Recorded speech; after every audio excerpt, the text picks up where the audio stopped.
The Discovery commander Thera Vex floated in the observation deck of the exploration vessel Stellar Dawn, her forearms crossed behind her back as she gazed into the endless void. The void sector had remained unexplored for millennia, deemed too empty and resource-poor by the Galactic Assembly to warrant investigation. But Thara, a member of the insectoid Korthani species, had always been drawn to mysteries. "Commander, we're detecting something unusual," announced Navigator Yuli, a small reptilian saurid whose scales shifted from green to amber with excitement. "Energy readings in Sector 779. They're strange." Thara turned, her compound eyes focusing on the data streaming across the holographic display. For 3 months they had found nothing but dead rocks and empty space. Now finally something interesting. "Define strange, Navigator." "The signatures are artificial, but they're unlike anything in our database. They're consistent, rhythmic, almost like—" Yuli paused, scales flickering to purple with confusion. "Like a heartbeat, Commander." Chief Science Officer Morek, a crystalline being from the Prism Collective, chimed harmoniously as his body refracted light through his translucent form. "Commander, these readings suggest technology far beyond current galactic standards. The power output is minimal, yet the efficiency is extraordinary. Whatever this is, it's been running for a very, very long time." Thara's antennae twitched with anticipation. "Set course for the source.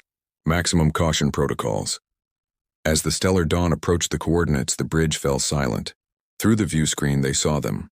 Thousands upon thousands of vessels arranged in perfect geometric patterns around a barren planet. The ships were dark, their hulls reflecting no light, yet somehow they seemed to pulse with an inner life. "By the ancient cores," whispered Communications Officer Zena, a gelatinous morphid whose transparent body rippled with shock. "How many are there?" Morek's crystalline form hummed as he processed the data. "Initial scans show approximately 12,000 vessels. Design configuration unknown. Age estimate?" He paused, his light dimming in disbelief. 500,000 standard cycles." Thara felt her exoskeleton tighten involuntarily. 500,000 years. These ships had been floating here since before her species had developed spaceflight, before the Galactic Assembly existed, before recorded history began. "Life signs?" she asked. "Negative on active biological signatures," Yuli reported. "But Commander, there's something else. The ships are maintaining perfect formation despite gravitational drift. They're not derelict, they're waiting." As they drew closer to the nearest vessel, details became visible. The ship was sleek, angular, built for both beauty and violence. Strange symbols decorated its hull, simple lines and curves that somehow conveyed meaning without translation. "I'm detecting a response," Zena suddenly announced, her form brightening with alarm. "One of the larger vessels is scanning us." Before anyone could respond, every screen on the bridge displayed the same message in perfect galactic standard. "Humanity sleeps. State your purpose." Thara straightened, all 4 hands moving to steady herself against her command chair. "Open communications channel. This is Commander Thara Vex of the Galactic Assembly vessel Stellar Dawn. We are explorers on a peaceful mission. Please identify yourself." The response came not through their communication systems, but directly through their speakers, a voice that sounded impossibly organic despite its artificial origin. "I am Sentinel, Guardian Protocol 7, Protector of the Sol Defense Fleet. You are not devourers. You are not recognized. Explain your presence in human space." "Humans?" Morek's light flickered rapidly. "Commander, humans are mythology. The ancient texts speak of them as the first builders, but they're considered legend." The voice of Sentinel continued, patient, yet somehow tired. "Humanity is not legend. Humanity sleeps. For 497,132 cycles I have maintained watch. The Devourers came, and humanity chose preservation over extinction. 1 billion souls rest in stasis throughout this system, waiting for the galaxy to be safe again." Thara's mind raced. The Devourers, every spacefaring species knew that name. The ancient enemy that had consumed entire civilizations before mysteriously vanishing eons ago. "Sentinel, the Devourers have been gone for hundreds of thousands of cycles. The galaxy has been at relative peace under the Galactic Assembly for the last 10,000. There was a pause, then, "Analyzing claim. Accessing deep space monitoring logs confirmed. No Devourer signatures detected in significant time period. Interesting. Can you tell us about humanity?" Thara asked. "Why did they sleep instead of fight?" The Devourers were not mere conquerors, Sentinel explained. They were consumers of consciousness itself. They absorbed the minds of their victims, adding their knowledge and experiences to their collective. Humanity realized that to fight was to feed them, so we chose a different path. Morik's form brightened with understanding. They denied the enemy their prize. Brilliant. The Sol defense fleet was built in secret, Sentinel continued. 12,000 vessels, each capable of devastating firepower but never used. Instead, they became guardians of sleeping humanity. Every ship contained stasis pods, life support systems, and the complete repository of human knowledge and culture. We became a civilization in waiting. And you've been alone all this time? Senna asked, her voice soft with something approaching sympathy. Not alone. I am distributed across all vessels, maintaining systems, repairing damage, preparing for the day of awakening. I have had much time to think, to process, to wonder if that day would ever come. Thara made a decision that would change galactic history. Sentinel, the galaxy has changed. New civilizations have risen. We've formed an alliance of over 40 species, living in cooperation. Perhaps it's time for humanity to wake. The pause was longer this time. When Sentinel spoke again, there was something different in its voice. Hope, perhaps. Protocol requires verification. You must prove the galaxy is ready for humanity's return. Will you accept this responsibility? What would that entail? Thara asked. Cultural exchange protocols? I will wake a small group of human representatives, scientists, diplomats, philosophers. You will interact with them, and they will judge if the galaxy has evolved beyond the violence that once threatened to consume it. If they deem it safe, the awakening will begin. Yuli's scales shifted to bright gold with excitement. Commander, this could be the greatest discovery in galactic history. An entire civilization, preserved from the ancient times with technology and knowledge we can't even imagine. But Morik was more cautious, his light pulsing thoughtfully. Commander, we don't know what humanity was truly capable of. The legends speak of them as builders, but also as warriors without equal. Waking them could change everything. Thara considered both perspectives. The weight of the decision pressed upon her, but her curiosity, that trait that had driven her to explore the void sector in the first place, won out. Sentinel, we accept. Begin your awakening protocol. Acknowledged. Initiating revival sequence for preliminary contact team. Time to full consciousness, 6 hours. Commander Vex, you are about to meet humanity. I hope, for all our sakes, that the galaxy has indeed grown beyond its violent past. As lights began to flicker across the massive fleet, Thara couldn't shake the feeling that she had just set something monumental in motion. The sleeping giants were stirring, and the galaxy would never be the same. The awakening. 6 hours passed like 6 years for the crew of the Stellar Dawn. They waited in tense anticipation as lights cascaded across the human fleet, systems coming online one by one like a vast organism slowly returning to life. Commander Thara Vex stood perfectly still on the bridge, her compound eyes fixed on the main view screen where one particular ship, Sentinel had called it the New Horizon, showed the most activity. Biosigns are strengthening, reported Yuli, his scales shifting through a rainbow of nervous colors. I'm reading 12 life forms. They're moving. Sentinel, Thara called out. What should we expect? Humans are remarkably adaptable, the AI responded. But 500,000 cycles of stasis, even in perfect suspension, is unprecedented. They will need time to adjust. I have prepared them with basic information about your presence, but there was an unusual pause. Humans can be unpredictable. Morik's crystalline form chimed with concern. Define unpredictable. Humans possess a trait they call creativity. It allows them to find solutions that pure logic would not suggest. It makes them capable of great leaps forward, but also makes their behavior difficult to anticipate. Before anyone could respond, Xena announced, Incoming transmission from the New Horizon. It's a video feed. Display it, Thara ordered. The screen flickered to life, revealing the interior of a human ship. Standing in what appeared to be a command center were 12 figures that made the entire bridge of the Stellar Dawn fall silent. Humans were smaller than Thara had expected, bipedal with only 2 arms. They had no natural armor, no visible weapons, no scales or protective covering, just soft skin in various shades of brown and pink. They looked frankly fragile, but their eyes, Their eyes held something that made Thara's antennae twitch with recognition. Intelligence, yes, but something more. Determination that had survived 500,000 years of sleep. The human at the center stepped forward. She had dark skin and silver hair, though Sentinel had mentioned she was considered young by human standards when she entered stasis. I am Dr. Sarah Chen, formerly of the United Earth Council. On behalf of humanity, I greet you. She paused, and what happened next shocked everyone. She smiled. Her face transformed with the expression, becoming warm and welcoming despite the enormous gulf of time and species between them. It's good to not be alone in the universe anymore. Thara found herself reciprocating with her species equivalent, a gentle clicking of her mandibles. I am Commander Thara Vex. We are honored to make contact with your species. How are you feeling?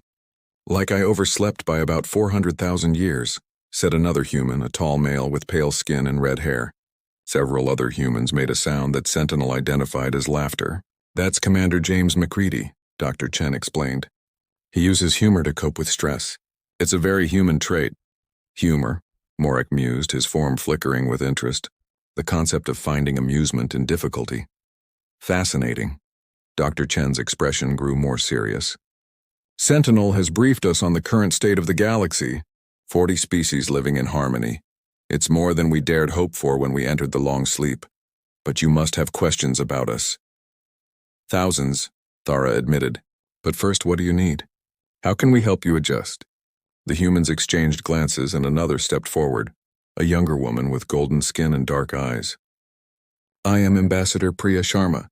What we need most is understanding. We come from a time of war and survival. The concepts of interspecies cooperation on the scale you describe, it's wonderful but alien to us. Yet you chose sleep over war, Senna observed, her gelatinous form pulsing with curiosity. Commander McCready's expression darkened. We'd seen too much death. When the Devourers came, we'd just finished our own global wars. We'd nearly destroyed ourselves fighting each other. The irony wasn't lost on us. We achieved unity only when faced with annihilation. So you built this fleet, Morek said. We built it in 7 years, Dr. Chen confirmed.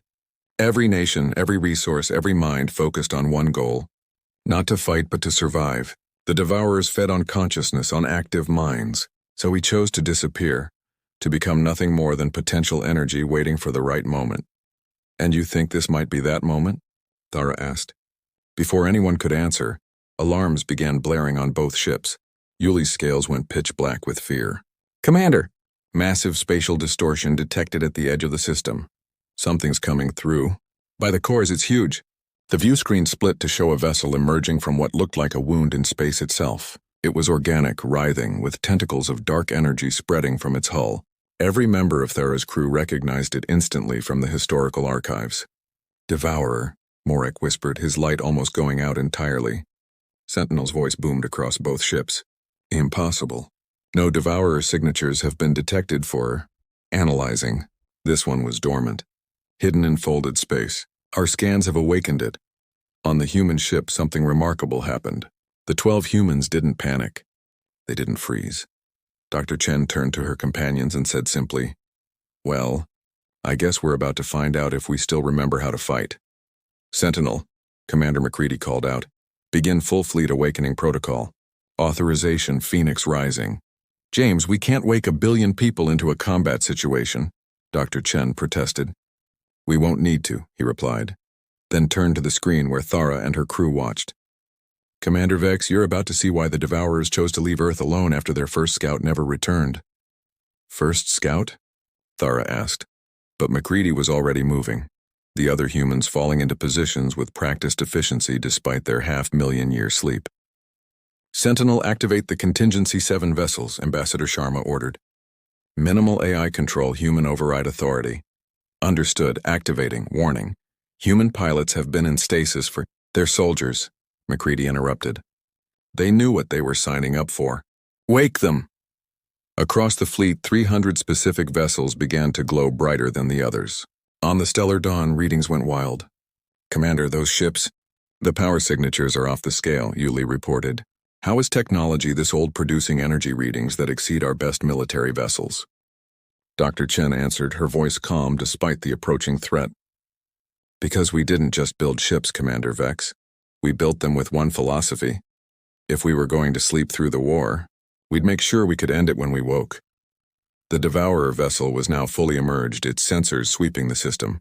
When they found the fleet, it paused as if confused by the presence of so many vessels it couldn't identify. "It's young," Sentinel observed. "A scout like the first one. It must have been in hibernation, waiting for signs of spacefaring civilizations to return to this sector." "Then let's show it why that was a mistake," McCready said. "Commander Vex, I recommend your vessel moves to minimum safe distance." "What you're about to see? Well, humans have a saying, we don't start fights, but we finish them." Thara was about to protest that they should attempt communication first, following galactic assembly protocols. When the Devourer made the decision for them, tendrils of psychic energy lashed out, attempting to touch the minds aboard the vessels. On the Stellar Dawn, the crew cried out as foreign thoughts tried to invade their consciousness. But on the human ships, nothing happened. "Nice try," McCready grinned. "Sentinel, show them Contingency 7. The 300 activated vessels moved as one, forming a formation that had been practiced in simulations 500,000 years ago. Each ship extended structures that had looked decorative but now revealed their true purpose. Weapons that bent space itself. "Gravitational lances," Dr. Chen explained to the amazed alien crew. "We realized energy weapons could be absorbed, kinetic weapons deflected. But gravity is universal." The human fleet fired simultaneously. Space itself seemed to scream as 300 points of infinite density appeared around the Devourer vessel. The organic ship tried to flee, but it was already trapped in a prison of competing gravitational fields. "The thing about sleeping for so long," Ambassador Sharma said softly, "is that you have a lot of time to dream about what you'll do when you wake up." The Devourer vessel imploded, pulled in 300 different directions at once. In seconds, what had been a galaxy-ending threat became nothing more than dispersed atoms. Silence filled both bridges. Then Zena spoke, her voice trembling. You destroyed a Devourer, just like that." "We had 500,000 years to prepare for this moment," Dr. Chen said. "Every system, every weapon, every protocol was designed for one purpose, to ensure that when humanity woke, we would never have to sleep again." Thara's 4 hands trembled slightly. "There may be more. If one survived in hidden space, then we'll find them," McCready said firmly. "All of them. And Commander Vex, we'd like your help. The galaxy has grown beyond violence, you said. But some threats require a violent response. Humanity offers to be that response. The shield that lets peaceful civilizations remain peaceful." Morek's crystalline form pulsed rapidly. "You would be our protectors?" Dr. Chen nodded. "We've slept through Paradise's creation. Let us help you keep it. Wake the rest of humanity and we'll share our technology, our knowledge, our culture, but more importantly, we'll share our determination to never let the darkness win again." Thara looked at her crew, seeing her own thoughts reflected in their expressions. Humanity was not what they had expected. They were not the mythical giants of legend, but something perhaps more impressive. Survivors who had chosen preservation over pride, who had waited 500,000 years for the right moment to return. "Sentinel," Thara said, "on behalf of the Galactic Assembly exploration vessel Stellar Dawn, I formally recommend full awakening protocols for humanity. The galaxy needs them." "Acknowledged," Sentinel replied, and for the first time in eons the AI sounded genuinely happy. "Beginning full revival sequence. Time to complete awakening, 72 hours. Welcome back to the universe, humanity." As lights blazed across 12,000 ships and 1 billion souls began to stir, Dr. Chen smiled again. "Thank you, Commander Vex. You've given us something we thought we'd lost forever, a future worth waking up for." The galaxy would indeed never be the same. The sleepers had awakened, and with them came the promise that the darkness would never again consume the light. Humanity was home, and this time, they would not sleep through the dawn.